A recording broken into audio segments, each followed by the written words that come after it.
Hello, in this video I'm gonna show you how to install Opera browser on your ONEPLUS NORD CE2. So in order to do that, we'll need to open our Google Play Store and start searching for an app. So now we need to write Opera space browser. Now install. It's this app right here. When it's done, we can open it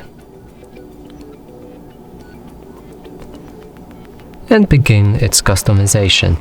It will be really quick. So continue. We can skip or just enable all of the settings right here, like ad blocking, tracker problems, or set Opera as your default browser, which I'm gonna do. From here, allow the access, and you can choose the theme color for your Opera as well. After doing that, press done and you'll be able to use your Opera normally. And that's it for this video. Hope you like it. Please consider subscribing to our channel, leave a like and a comment below.